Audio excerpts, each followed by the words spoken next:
industry works off of CAD. Yeah, the names I've heard of 3D Studio Max. Yeah, 3D Studio is done by Autodesk. Okay. Autodesk owns all of those. 3D Studio, Maya, all of those are owned by Autodesk. So Okay. are you talking about extending 3D Studio and Maya and so forth? Not exactly. So the thing is, we are right now creating a suite of tools independent of any. I would not do that. I would not do that. My first feedback to you is that if you're talking about working with this industry has its own ecosystem of how the animators work. You need to extend on. You need to figure out how you work with that ecosystem and not come up with something completely separate. So for your homework is to go figure out the ecosystem upon which you're going to base your technology. Okay? I got it. Yes. All right.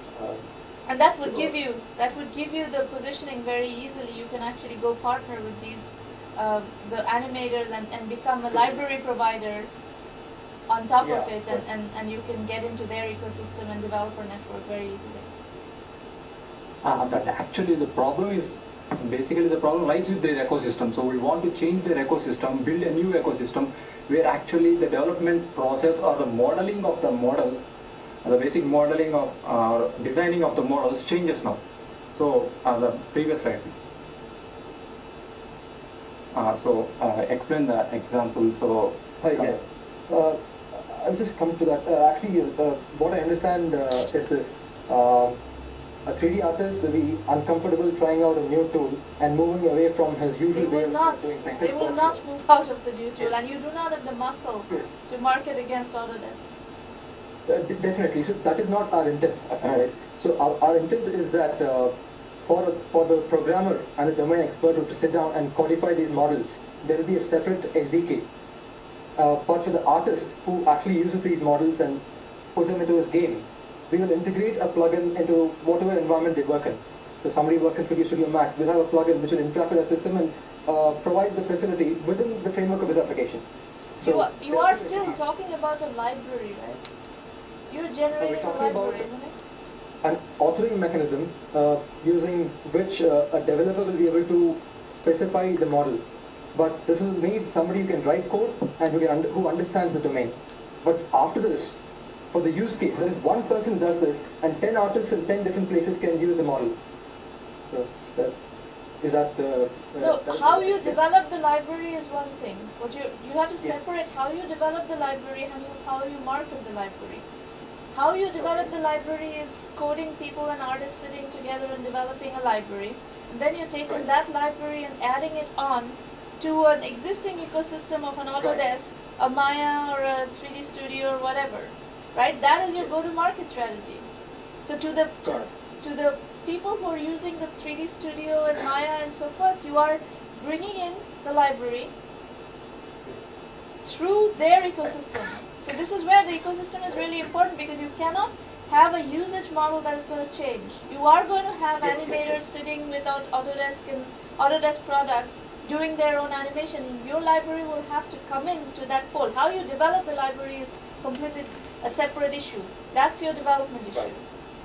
But you still are, the way to think of yourself, given what you're proposing, is still as a library vendor that extends the current capabilities of an Autodesk product. Right. That's your position. Yes. Got it. Yeah. Okay? Yeah. Alright. Yes. How about London? We have to stop. I need to move on to the next one. Okay, thank you. Who's next? Hyderabad. Hyderabad, okay. Hyderabad, go ahead. Samir, right? My slate? I'm from Bangalore, yeah. My slate, right? Yeah, my slate, thank you. So I'll just start directly, Sramana. Can you see it? Yeah, go ahead. So yeah, thanks. So I've just finished my engineering in electrical engineering, and I run a not-for-profit. And this is another project that I'm hoping to start up. So it's called My Slate. Last year I worked in a microfinance company where I developed a simple technology where the customer's account information was available through an SMS instantly in the field. And this was a great, it had a great impact not only on the business, but the customer also really found it very valuable, because now they could pre-close their accounts, loans, and take a loan of a higher value instantly. So that's where I realized that technology can improve service and can therefore empower customers as well as field staff. Moving on to the next slide. So I realized there's a great opportunity to improve service quality, and there's an opportunity because customers are looking for something more than financial service that the microfinance companies are providing. And another opportunity is that the microfinance field is getting very crowded with multiple players. So there's a key need to differentiate. And that's where I think this idea of MySlate can fit in. Next slide, please.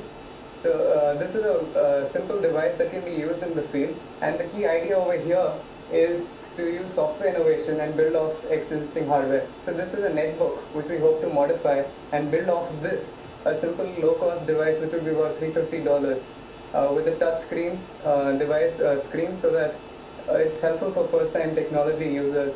And it's highly customized. It's customized with the core banking financial solution that the microfinance company is running. And it allows data entry in the field. So you can go to the next slide, please. This has a contextual keyboard where, again, for first-time technology users, the keyboard changes depending on what entry you need to do. Alphanumeric, numeric only alphabet.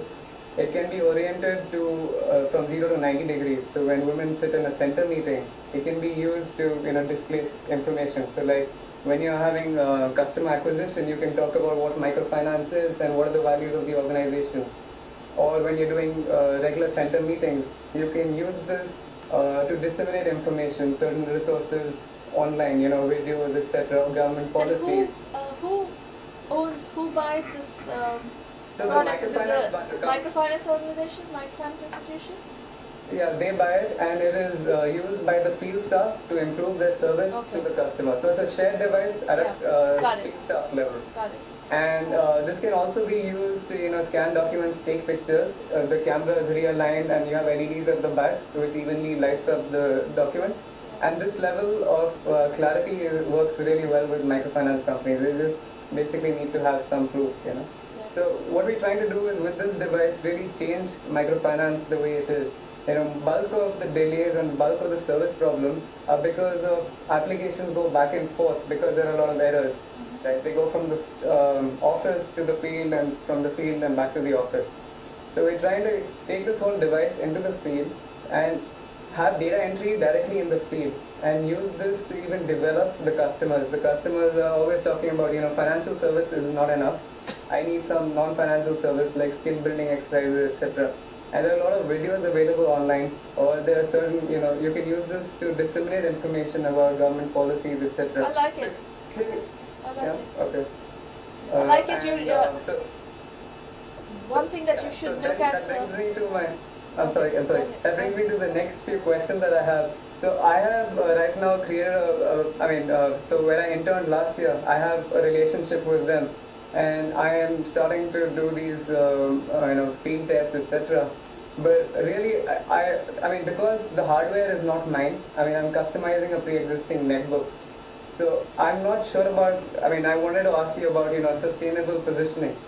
I can do this, maybe sell about, 30 pieces or so. But how do I position myself for the long term? Well, you cannot sell 30 pieces. You have to.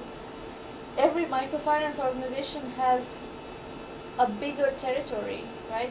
They're working with many villages and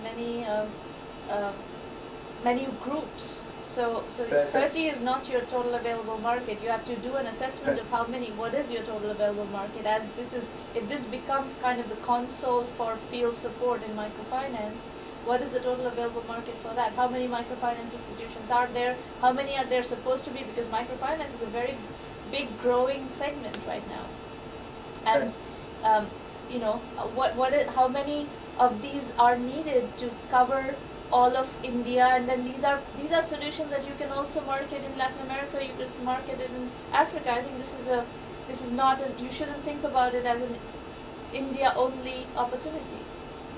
This is something that is going to be all over the world.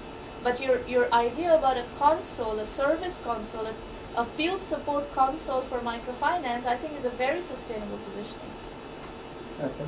No, especially the fact that I'm using existing hardware. So I'm using a product already used by, manufactured by ASUS or HP, and I'm repackaging it to you know. That's going to cut your margins down.